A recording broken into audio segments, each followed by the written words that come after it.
Right, so welcome, my dear audience and friends, to Cancer Convos with Grace B. This is your host, Grace B, coming to you from New York City, the city that never sleeps, and is home to Cancer Convos with Grace B. I would like to thank you guys so much for your continuous support in pushing this agenda forward. For those of you who are new to the show, Cancer Convos with Grace B aims to demystify the cancer disease by bringing on experts and stakeholders in the cancer arena to give their valid takes on this very dreadful disease. For those of you who have followed us from the very beginning, I thank you for your immense support, for your messages, for asking me to go on. Even if I have one person, I know that that one person will push the agenda forward because it just has to have a domino effect, if you know what I mean. So on today's show, I'd like to talk about something very, very important to our health. It's not just medicine, it also has to do with nutrition. Today, I have a lovely lady who is an expert in what we're going to be discussing about today, which is plant-based nutrition and how we can use it to prevent and treat chronic diseases. Now, she has carved a niche for herself in this regard, and we're going to be hearing her valid takes and opinions on how to go about this. Now, when we talk about chronic diseases, WHO says the three main chronic illnesses that they relate to are cancer, diabetes, and heart-related diseases. So we're going to be giving our takes and we're going to be hearing from her as well as to how we can use plant-based nutrition to prevent and treat these diseases.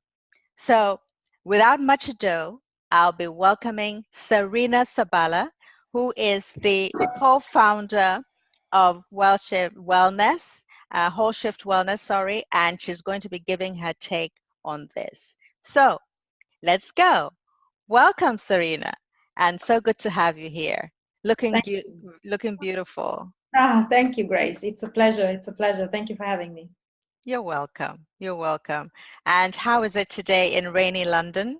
Same as usual, but we don't complain. We I bring the know. sunshine. Yes, indeed. I know how it is. So let's go straight to the topic, why you're here and everything. But before then, I'm sure my audience would love to know who the lovely young lady is and what made you carve your niche in plant-based nutrition. Yeah, so like you said, I am the co-founder of Wholeshift Wellness. I'm a certified plant-based nutrition consultant as well as a yoga teacher and fitness trainer. I have co-founded Wholeshift Wellness together with my husband. We have over 20 years of combined experience in various fields of the health and wellness industry. And this has allowed us to develop a proven methodology to shift you to your most fit, healthy, and confident self within 1 year. We've had the pleasure of transforming the health and well-being of over 500 professionals across 5 countries. And plant-based nutrition is really the most fundamental pillar of the work that we do with our shifters, helping them transition to a plant-based way of eating to whatever extent they feel comfortable doing. I have studied the subject of nutrition for probably over 15 years now. It has always been a topic that has massively fascinated and interested me from a very young age. Yeah. And in all honesty, food wasn't always an easy area for me. Like many ladies out there, I've had my years of struggling to find a way of eating that was balanced and trying all the diets under the sun and a lot of trialing and erroring and overcoming even an eating disorder in my past years when I was adolescent. So I think my wealth of experience has really contributed to my really unique approach to nutrition, which has a lot to do with educating myself on what really is the optimal way of eating for humans. but also most importantly, what I like to call the psychology of eating. So Hmm. delving deep into the reasons why we eat the way we do, and building new habits from the roots rather than just creating short-term solutions that don't last. Right, right. So in other words, this is like from when you were very young, your Very, interest in nutrition. absolutely. I started this really researching the subject when I was probably 15 years old, Wow. and really delving deep, and then obviously I took my official certificate, which was, a formal certificate from Yes. Cornell University, which, really contributed massively to my knowledge and expertise. But I have always had this interest in me around finding out the optimum way of eating for all of us, which, by the Okay. way, is slightly different for each and every one of us. Sure. Sure, definitely. So tell us what exactly, because a lot of people do get confused between a plant-based nutrition and a vegan diet. So Right. could you please take us through, I mean, what plant-based actually is and a vegan diet is? Yes, and Yeah, pros and cons. absolutely. So this is a brilliant point, and it's one that has only recently been raised because, up until not many years ago, it was simply vegan. You were either omnivore, or you were a pescatarian, or you were a Mm-hmm. vegetarian, or you were a vegan. I mean, there's other more extreme branches, but these were the main ones out there. As the vegan way of eating has become increasingly more popular, however, the need has arisen to differentiate between vegan and plant-based, because what essentially has happened, which is a positive thing, but it's a bit of a double-edged sword, is that a lot of unhealthy vegan foods have been created and have come about. So it is actually these days, and I'm not demonizing them, by the Oh, way. no, no, no. There's a lot of good stuff out there that I personally also really enjoy. Mm. However, there is quite a lot of what we term vegan junk food out there. So vegan burgers and vegan cheeses and vegan hot dogs Mm-hmm. and vegan sauces, and just generally really high processed foods that, although they don't contain any animal products, which is the essence of a vegan or a plant-based diet, Yeah. they're still not the ideal foods to consume regularly in order to achieve your optimum level of health and well-being. Plant-based nutrition, on the other hand, revolves around eating as unprocessed plant-based foods as you can get. So foods that are as close to how you find them in nature as possible. Very minimally processed, with no additives whatsoever. So it revolves predominantly around eating a lot of the very foods that contain the highest amount of nutrients, such as fruits, vegetables, legumes, whole grains, naturally Wow. occurring plant fats such as nuts and seeds and avocados. So it's a very unprocessed and natural way of eating, as opposed to vegan eating, which is simply revolving around cutting out animal products, Mm-hmm. but doesn't concern itself so much with whether the food is processed or not. Or not. Oh, okay. Okay. That's That really the main distinction. Yes, yes, definitely. Now that explains it, because even sometimes you hear of people having a vegan burger, Correct. no meat, no nothing. It's plant-based. And then I have actually tried it because my daughter has brought some home once, and I actually didn't taste the difference. She was like, okay, this is the plant-based. I mean, she was like, what's the difference? Taste it.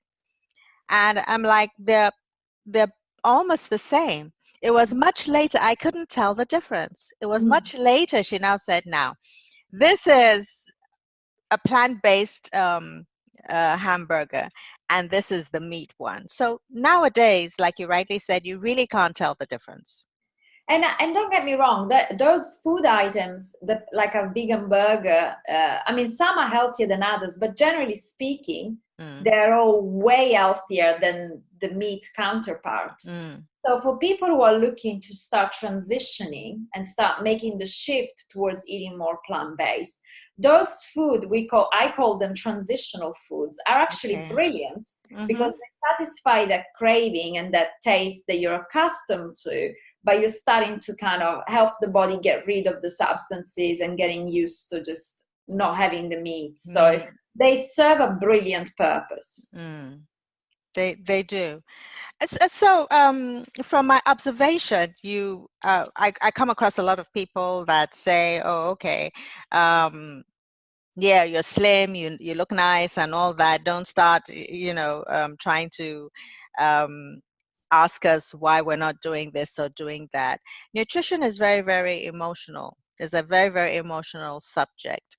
But for what you do, how would you make it the subject more approachable to people, Yeah. by not making them feel bad or anything? Yes, absolutely. So, you're absolutely right. Nutrition is very emotional. And I think this is one of the things that differentiates human beings from any other mammal in the world, is that Hmm. we don't simply eat to survive.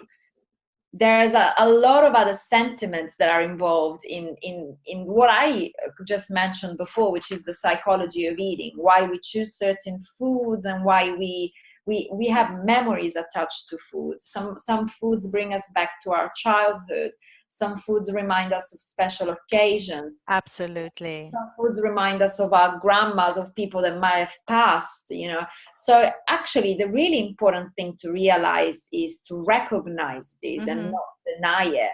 And some of the work that I do with our shifters to help bring forth positive transformation and changes in their eating habits without feeling deprived and feeling like they're losing a part of themselves, is to actually start creating new memories, new ceremonies, start creating new emotional links to these new food items that they are learning to love and embrace.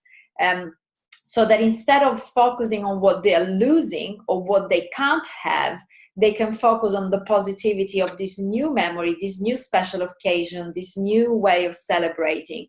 So it's about always putting a positive spin on it and never ever just taking stuff out of your diet or of your eating habits without replacing it with something Hmm. that is ultimately as positive, if not more. Yes, that's a good one. Creating new memories, creating new experiences based on the change as you're transitioning, right? It's difficult though. It's quite difficult. So it's gonna be something that has to start with a low momentum, and gradually. You understand? Exactly. It You has to got be, it. yeah, gradual, It has to because be. honestly, it's I remember when I was ill, and there were certain things that I would love to eat. Anyway, I couldn't even eat at that time because of all the treatments and everything. But when I came out of it, I found out that I wanted to go back to those foods that I was used to. But the dietitian that I was, dealing with at that time was like, "Hey, you have to cut out on this, cut out on that." It got me really nervous. Mm. It got me nervous, not for want of, because I was doing my own research as to what I felt I could still keep, um, and then doing a lot of reading too as to avoiding certain types of food, especially for cancer survivors like us, because now you were like, "Oh, I wonder if it's not what I ate before that triggered the illness." You understand? So you have this You're questioning. a lot of scenarios playing around in your mind. So it is difficult. And as you rightly said, the approach has to be humble. You know, yeah, you would kind of subtly advise or suggest, not advise, to say yes. I know, because I came from there. I came from there. Don't eat chocolates. Don't eat this. Don't eat that. Um, but it was a gradual thing, especially with sugar Mm. and all that. Yeah, that's nice. So the main topic of the day is um, believing that plant-based nutrition is actually necessary for the prevention and treatment of um, these chronic illnesses that we come.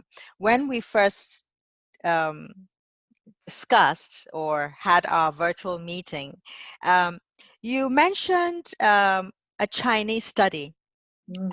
as regards that.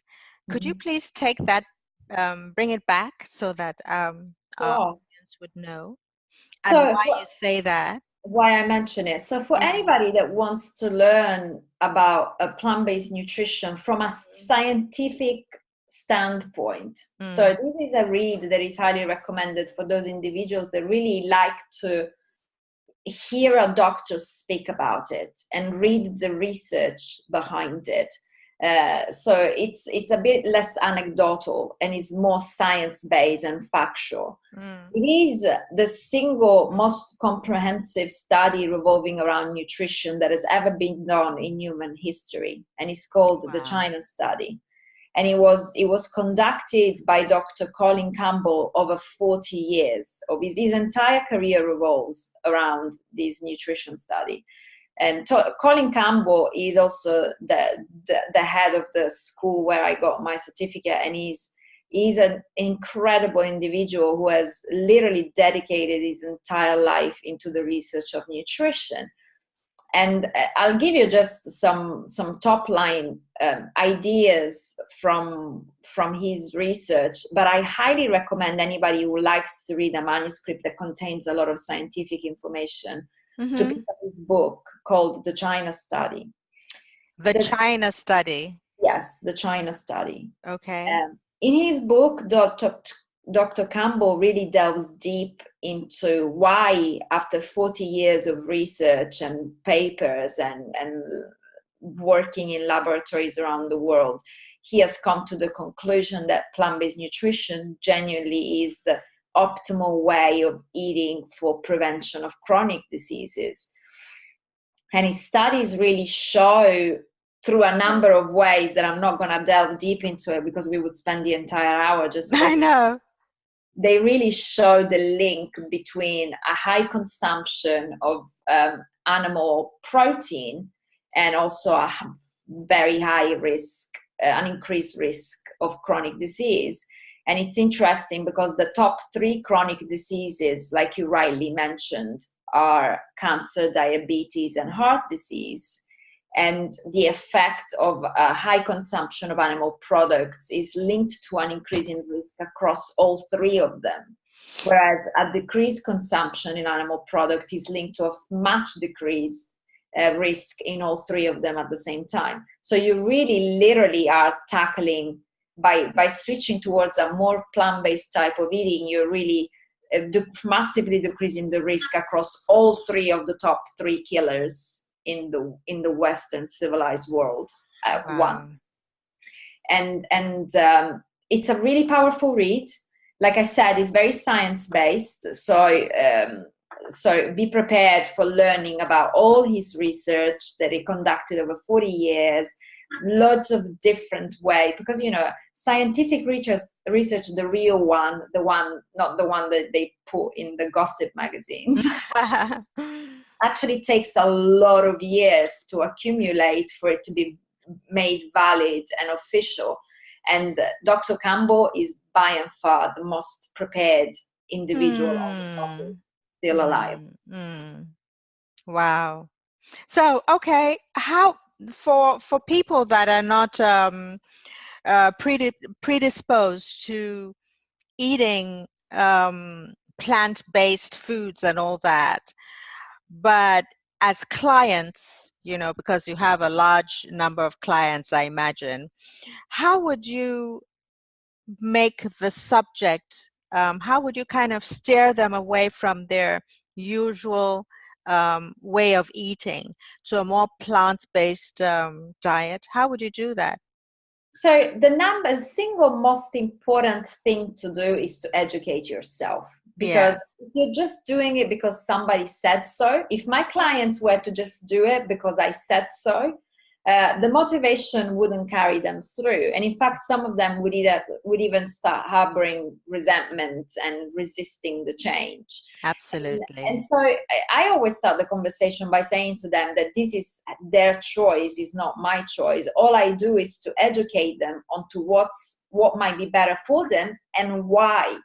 I spend a lot of time explaining to our shifters every single suggestion and recommendations that I make, where it comes from, and why I'm suggesting and recommending that to them. And if they don't understand that, we won't go through it. They will only ever implement something that they are fully behind themselves and they're Right. willing to try and they completely And understand. confident. Yeah. Yes. So education is fundamental, because the moment you start really understanding certain dynamics and how certain things work and why it is that I'm suggesting this for you, knowing that I have your best interest at heart, Mm. then you start opening yourself up to the possibility that there might be something behind it and that you're at least willing to try. And this Mm-hmm. is another fundamental step. We go into everything as a trial. I never say to anybody, this is it, you're done with this food, you're never going to eat it ever again, forget about it, because I say so. That's not a conducive approach.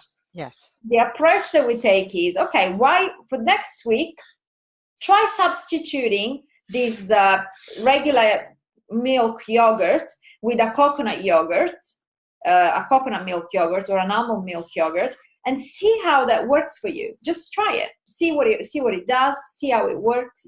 And slowly but surely and gradually, they'll start realizing that actually they're not missing out on anything. Yes. And the moment they get to start experiencing the positive results, the positive effects on themselves, they start losing the weight, they start, feeling better and more energized, the digestion starts improving.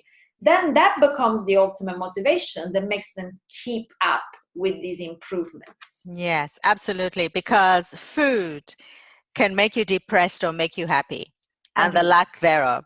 Mm. And so that is a very, very good, a very good approach. But one thing I wanted to ask was the nutrients. Are there what are the nutrients? Having a plant-based diet, because people would say, "Oh, it's just plants." Mm-hmm. What are the nutrients in it to So, make us, yeah. be healthy, so to speak? Yeah, this is a great question. And the biggest misconception around plant-based eating revolves around protein, because there is this misconception in the world whereby you can only get protein from animal products, from meat or fish or chicken. And so therefore, if you don't eat animal products, where are you getting your protein from? Mm-hmm. That's one question that comes up in conversations time and time again. So the first most important distinction to bear in mind is that we don't need protein, we need amino acids in order to be healthy and to survive. Okay. Now, amino acids are the building blocks that make Mm-hmm. a protein.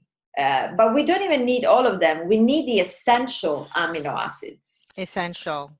Now, all essential amino acids can be found in any kind of plant-based food, in fruits, vegetables, legumes.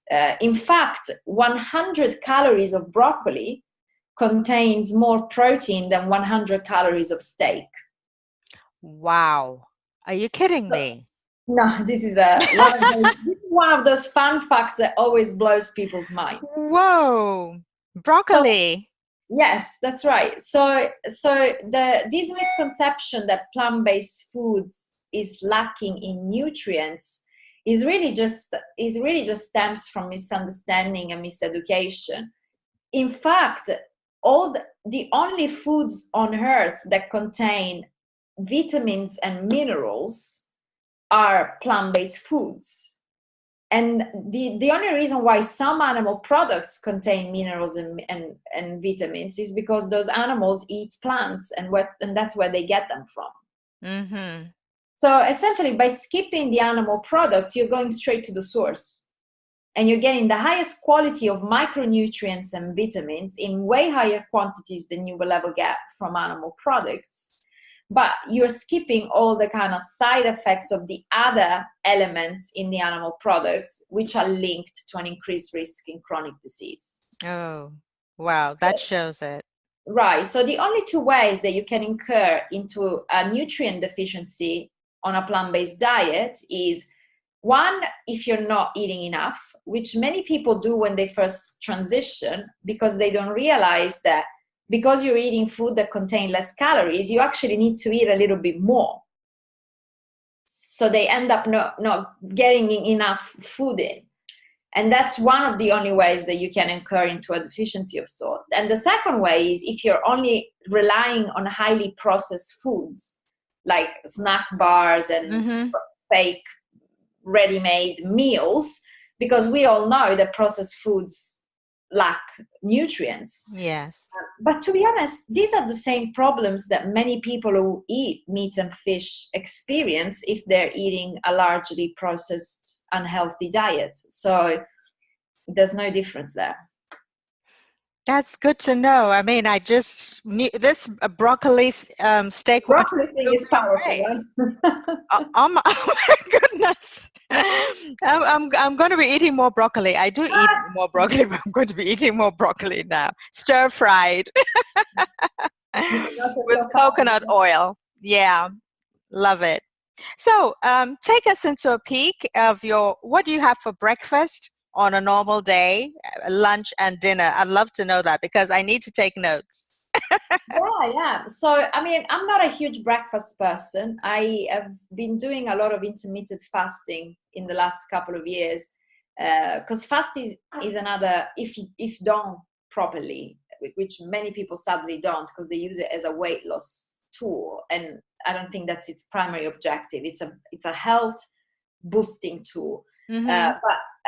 Because I've gotten accustomed to not needing a breakfast. I just have a cappuccino made with almond milk, and that will be fine until my lunch, which I have early, say around 12 o'clock.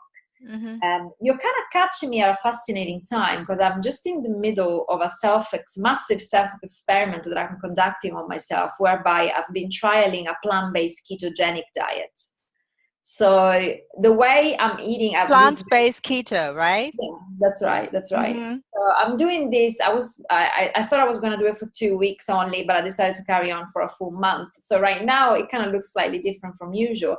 But before plant-based keto, my lunch would almost be like a late breakfast. So I would have a large bowl of oats with all the trimmings, nuts and fruit and cinnamon and plant milk and flax seeds and all that kind of stuff, and maybe even extra fruit if I was feeling particularly hungry. Or if I was craving something savory, I would make myself, like I'm doing these days that I'm doing the plant-based keto, I make myself what I call a Buddha bowl.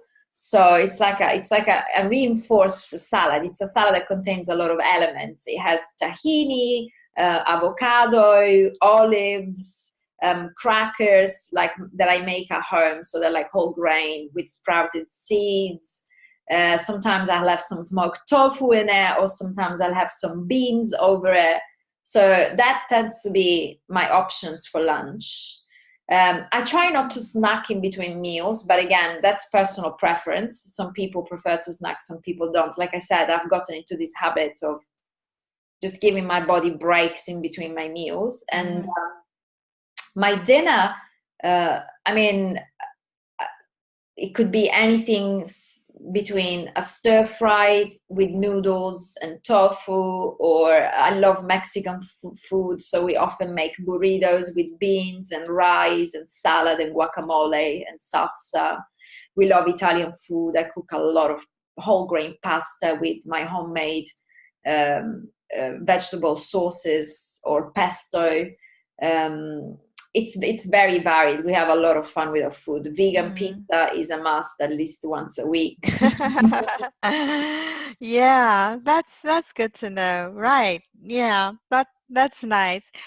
For you don't do dairy, right? Cow's milk. You just do almond, coconut milk and everything. Yeah, I do that as well. I used to be big on cow's milk, but after my issues. I went off cow's milk, and I kind of felt the better for it because I Mm, wasn't feeling bloated anymore. that's Um, right.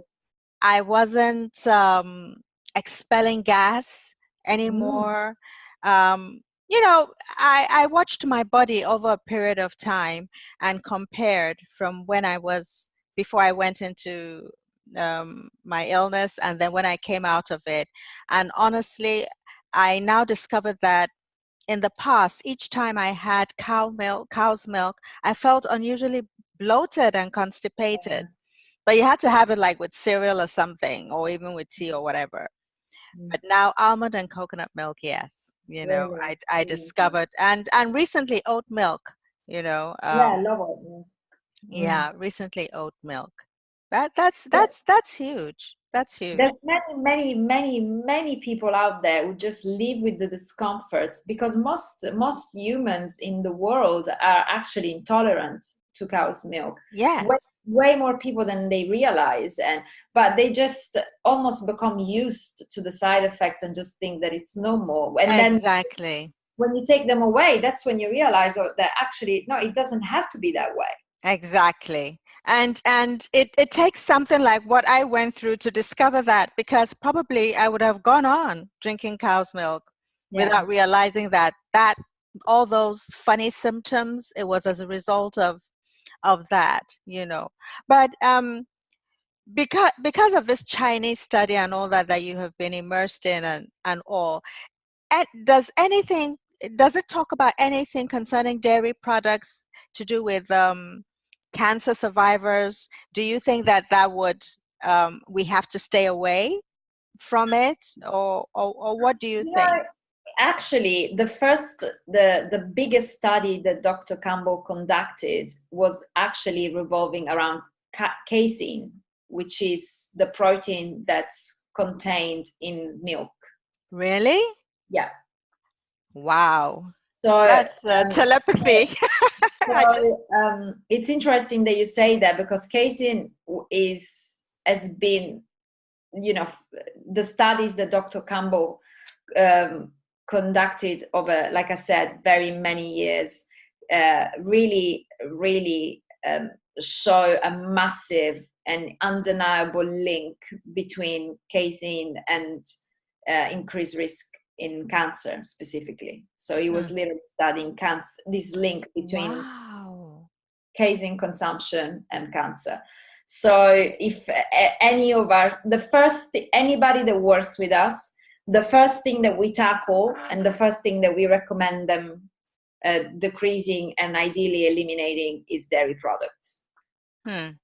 Number one offender, really on the list, especially because it's consumed. Those who consume it consume so much of it because you end up having it for breakfast, you end up having it in tea and coffee, you end up having it in snacks because every processed food, if you're not careful, contains milk or milk powder in it, and then you end up having a bit of cheese on your salad. So it's not just consumed, it's over consumed. Hmm. So yes, I would highly recommend that as being the single thing that people look to decrease, if not eliminate. So cow's milk, as it also has to do with cheese and all that, all the, All the affiliated, derivatives. yes, all the dairy products. Oh, wow. Yeah. What about sugar? What do you think about sugar? So sugar can be a little bit confusing, and I see this in our shifters because some of them come to me and worry about eating bananas because bananas contain a lot of sugar. So then it's important to make a distinction between the naturally occurring sugar in whole foods, such as fruit or even dried fruits, and processed refined sugars contained in junk food, such as chocolate bars and snack bars and cookies and cakes. So the sugar per se is not bad for you. It's the processed junky type of stuff that is bad, and it's generally bad it's the compounded effect of everything that you're getting in those food that's really bad for you. So instead of what the work that I do with our shifters is, instead of creating these kind of bad food lists, Mm-hmm. basing yourself on the individual nutrient components, such as carbs are bad or sugar are bad or protein is good, I invite them to look at the whole food and think to themselves, is this food item a health conducive food item, or is it not? Because then it's very easy to think that if you're choosing between a Twix or a Kit Kat bar and a banana, the banana is going to be the healthier food. But if you're obsessing over sugar, you think they're both equally as bad, you might end up thinking, oh, I might as well have the tastier one, you know? Yes, I understand that. Yeah. So it's sugar per se is not the problem. Processed junky snacks that contain Mm-hmm. a lot of white refined sugar are bad, but not just because of the sugar, it's because of everything else that's in them, the That's it. That's additives, in them. Yes, the all the dairy, additives and preservatives and all that. preservatives, you know, it's just, they're just bad full stop, and we all know they are. Yeah. So, what do you take to substitute sugar? Do you take sugar, brown I sugar, don't, cane I, sugar? no, I mean, right now I'm doing this plant-based ketogenic diet, so I'm literally having none at all because it's not allowed. I'm not even eating fruit right now, which is quite unusual for me. I'm only eating berries like raspberries. Generally speaking, I don't at home. I don't add sugar in any of the food that I consume. My husband has a little bit of brown sugar in his coffee, so as unprocessed as it can get. Again, it's about finding whatever it is that is the item that you can make do with using the least of. So, and it's about also making your food palatable, because you're supposed to enjoy your diet, you know. So if you and Right. everything ends up being completely bland and boring, then that's how you fall off the wagon and end up eating whatever junk food there is. So what always recommend to our shifters is to move gradually and shifting towards eating whole foods, so fruit as much as you want, and if you're making a dessert, maybe experiment with making things at home, because you're always a little bit more in control. And occasionally you can have a treat. I have a vegan treat occasionally, and that will contain sugar, a vegan cake or what have you. But it's not what you do occasionally that's going to affect you. It's what you do every day, 3 times a day. So Mm-hmm. focus on making gradual incremental improvements there, and then you can afford to have the occasional treat without it having a negative impact on your overall health and well-being. Right. Okay. And you know that nutrition and exercise goes together, Very because much especially so. when you're just eating. I was reading somewhere that there are certain kinds of exercises that are meant for people that are on a plant base, and then there are certain kinds of exercises meant for people that eat real, you understand, heavy Yeah, stuff. Is right. that true? Because it's like you read all sorts and hear all sorts. So on this For you, topic, what kind of exercise do you take? yeah, so on this Plant-based? topic, mm, I highly recommend watching a documentary that has just come out on Netflix called The Game Changers. The Game Changers. This is Okay. and it's precisely revolving around plant-based athletes, and you really demystify this misconception that people who eat plant-based food can only perform in certain arenas or in certain ways, and that there's some limitations of what they can achieve. Now, I'm a wellness coach. That's my day-to-day job. I'm a certified yoga teacher and a fitness trainer. I work out every day, most days twice a day, and I do a combination of hot yoga, ashtanga yoga, calisthenics, and weightlifting. You know, I shifted to plant-based eating in my early 30s, and now I'm approaching my late 30s, and I am by and far in the best shape of my life.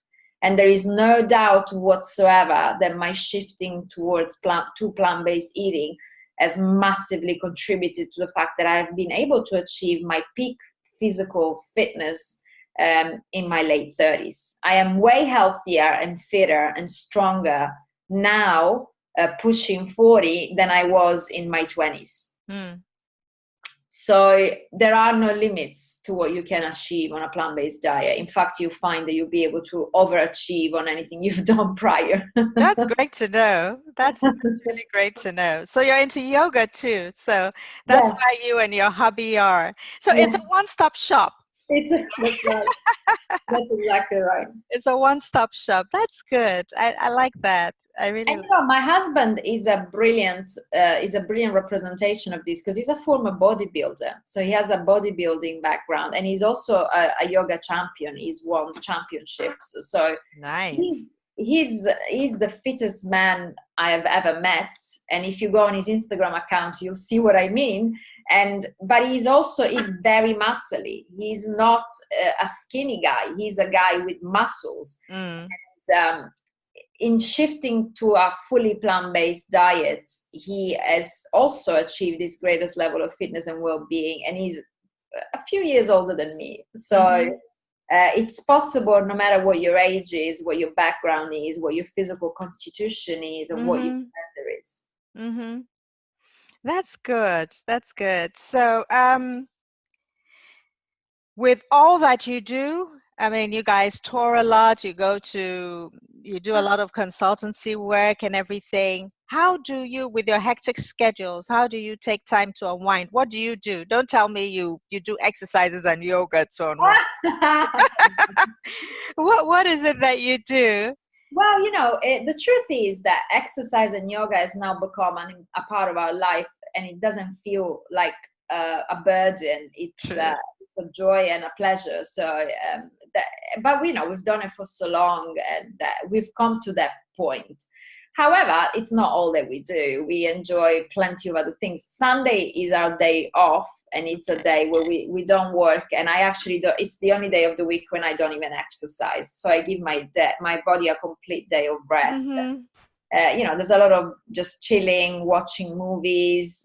I spend a lot of time resting on the sofa, cooking, just hanging out. If we feel like going for a walk, we will.